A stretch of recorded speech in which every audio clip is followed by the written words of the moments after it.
Ready to start preparing for that SAT essay? Stick around. We're going to take an in-depth look at just what it takes to score high on that piece of writing.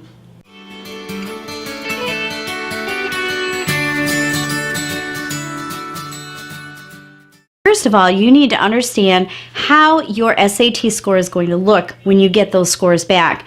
You will have a total score out of 1,600 points that will include up to 800 points for the math section and up to 800 points for the critical reading and writing section. Your SAT essay score is a totally different score, and that's a score out of just 8. Your essay is read by 2 different readers, each of whom can give you up to 4 points.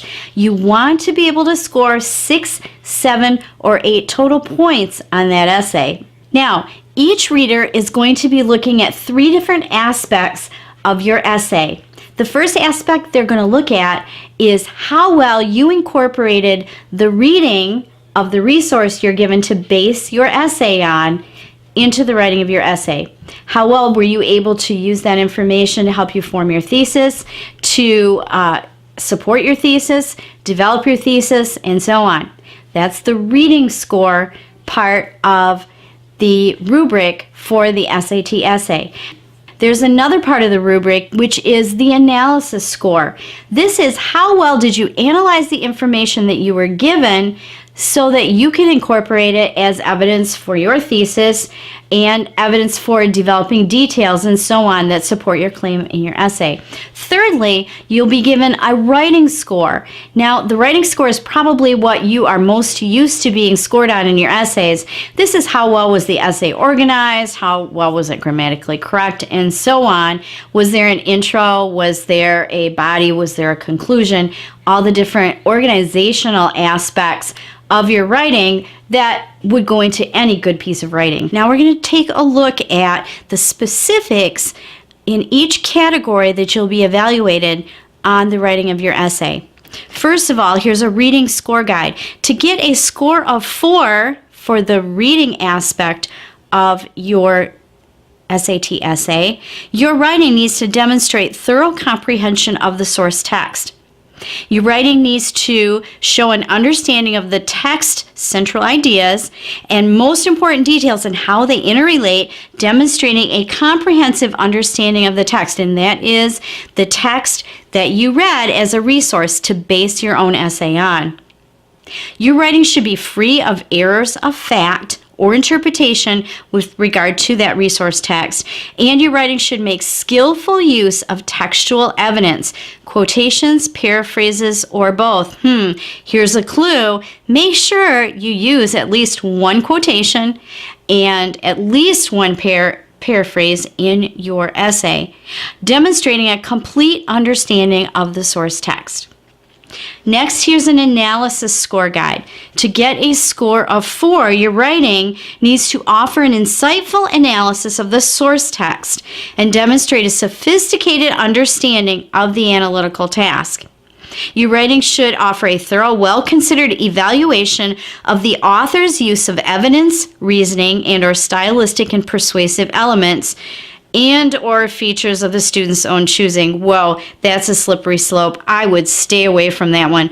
Focus on evaluating the author's use of evidence, reasoning, and or stylistic and persuasive elements.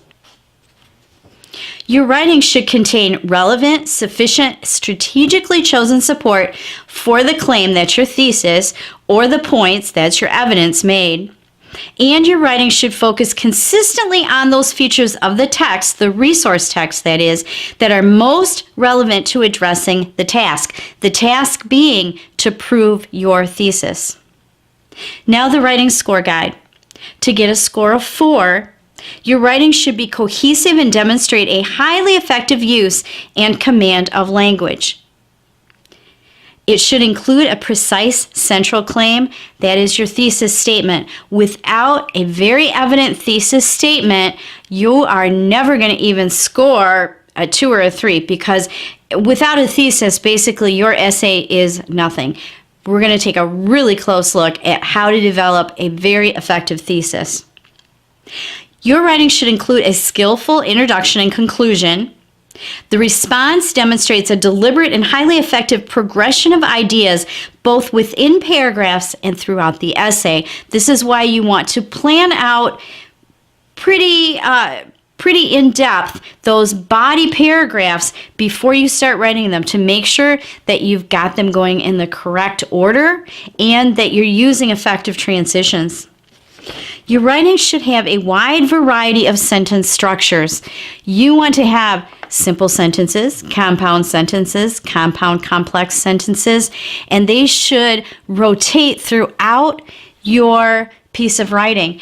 This is why it's helpful to throw in quotes every now and then, because quite often the quote you're going to choose is probably not going to be a simple sentence. So that will help with your sentence variation. Your response also should demonstrate a consistent use of precise word choice. That is, including on a consistent basis those keywords and phrases that you glean from your resource text that become a part of your thesis and an integral part of the evidence that proves your thesis. And your response should maintain a formal style and objective tone.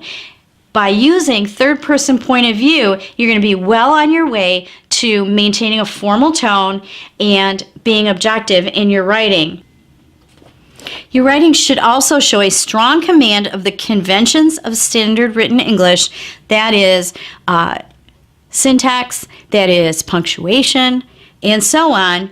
And it should be free or virtually free of errors. Now, I know in your past writing life, most of your writing has been scored on the basis of, is it error-free? Is it close to error-free? That's only one small aspect of what you're being scored on this essay. So just be aware of that. Even though it is very important, there's way more to scoring well on this essay than just making a piece of writing that is free of errors.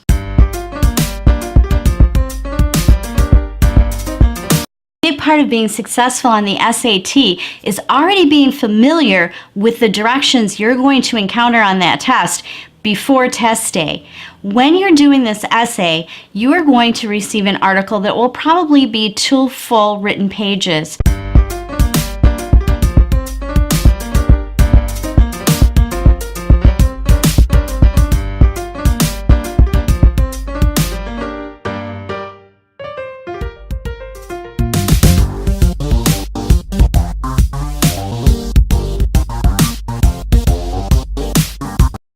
Now, to illustrate how to develop this thesis statement in real life, I am going to be using the diagnostic prompt from this book, Preparing for the New SAT Evidence-Based Reading and Writing.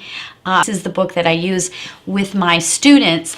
And the diagnostic essay is found on pages 496 and 497. As you can see, just taking a brief look, it is a 2-page resource article that the student is asked to read before they come up with their thesis statement. At the beginning of the article, it just states, the following is adapted from James Hamblin, The Power in Writing About Yourself, copyright 2014 by The Atlantic Online. So the prompt is, write an essay in which you explain how Hamblin builds an argument to inform and persuade his audience of the health benefits of a journaling app. Okay, change that into a question. How does James Hamblin build an argument to inform and persuade his audience of the health benefits of a journaling app? There's your question. How does he persuade his audience? Once you've turned the prompt into a question, just jot that question down somewhere and go back and thoroughly read and analyze the article. Look for the keywords and phrases that you'll need to include in your essay so that it ties in very well with the resource article.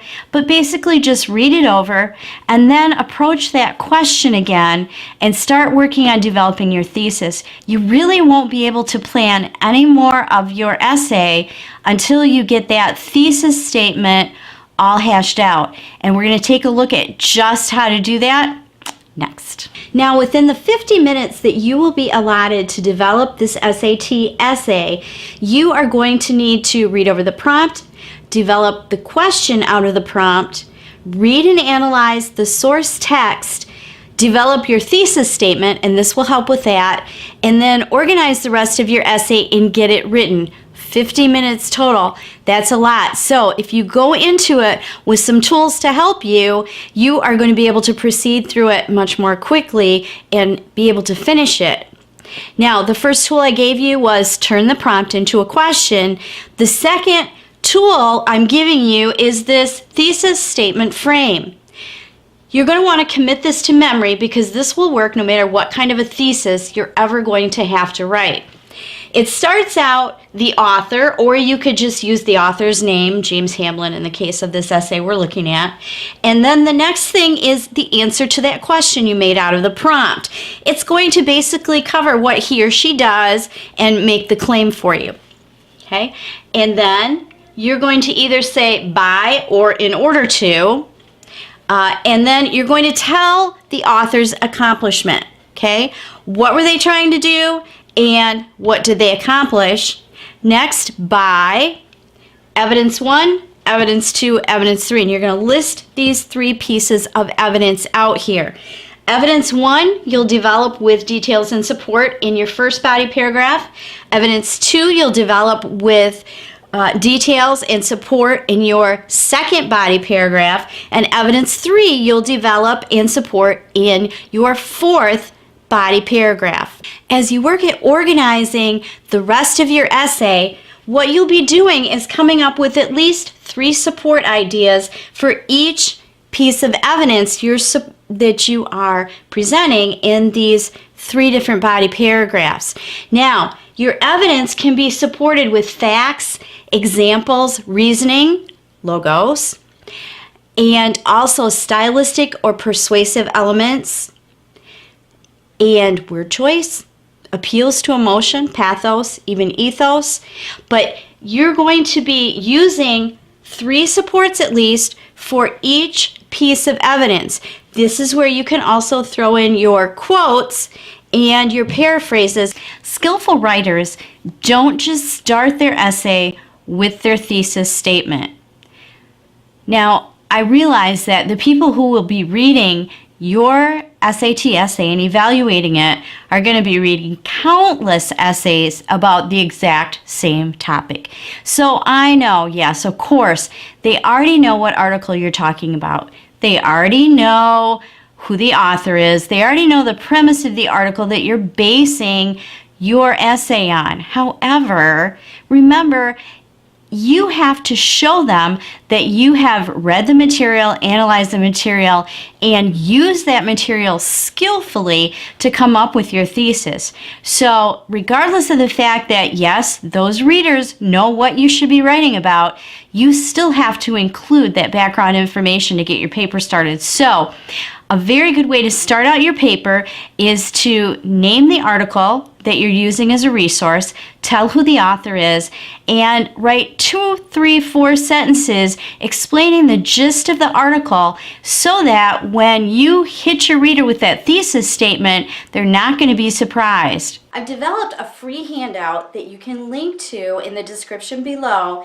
that will go into a little bit more detail on how to develop the body paragraphs with regard to showing your expertise in the reading, analysis, and writing parts of the essay that you'll be evaluated on. The part of writing an essay that I've always struggled with personally is writing conclusions. In the comments below, please let me know which part you feel like you struggle with the most.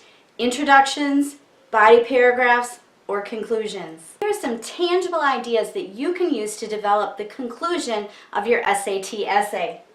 First of all, you're going to want to transition from the last body paragraph into your conclusion paragraph, and you want to remind the reader about your thesis. Sometimes we refer to that as restating the thesis. Don't use the exact same words, though, that you used in the introduction, or it's just going to seem kind of repetitious. Then there are several ideas for developing that conclusion paragraph you can go with in combination of these things, or if you want to just use 1 or 2 of them and develop them pretty deeply, that would work as well.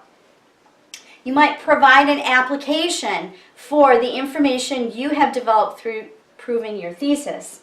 You might want to deal with answering possible questions the reader might have about your thesis, your evidence and support, and not only anticipate those questions, but go ahead and answer them in your concluding paragraph. You may present a brief counter-argument. That is, someone on the other side who doesn't think the same way you think in terms of using the evidence and support to prove your thesis. Come up with a way to acknowledge the fact that that other side may exist, but you don't have to go on too much about it because you're not trying to make it look like you're wavering on your thesis. Don't do that. Also, you can suggest changes in attitude or thinking within the brains of your readers as a result of having read the proof of your thesis. You might also use a quote. This could be a quote from the resource text or maybe a quote that you just know from somewhere. Don't quote yourself. But if you know of a famous quote that might apply, you could use that here and of course give credit for who said that quote. Or you could include a brief anecdote, a brief little story related to what you've proven in your thesis. Now these are optional and you can use in combination, but the very last thing you want to do, and this is so key, because obviously when your readers get done reading your essay, the last thing that's going to be on your mind is the last thing they read in your conclusion. So it has to really be impactful. You want to leave a memorable final impression with a call to action. Suggest, now keep it in third person, mind you, don't fall into second person here, but suggest something that your reader or that the population of the world in general can do in order to make the best of what you've proven in your thesis. Something I didn't mention before is that each paragraph in your SAT essay needs to be approximately the same length. It looks like you're not very good at organizing and developing your information if you have a really long introductory paragraph, 3 or 4 medium body paragraphs, and a really short concluding paragraph. It looks like you just stopped writing. So try to get each one of those paragraphs in your introduction, body, and conclusion to be approximately the same length. And they do need to fit on the spaces provided by the SAT essay itself. Now, I've given you a lot of information to think about today, but I hope that I've really helped you start thinking about how to structure your SAT essay. It's very possible that you might want to share this video with a friend who's also going to be studying for taking that essay test along with the rest of the SAT very soon. Please share if that's something you think would be helpful to someone else. And if you found this video helpful, and I really hope that you have, please subscribe. Subscribe by pushing the subscribe button, and then once you press that little button, you need to click on the bell so that you will be notified when I upload subsequent videos, and I will be uploading several more videos about how to prepare for the SAT, because I really want you to never stop learning.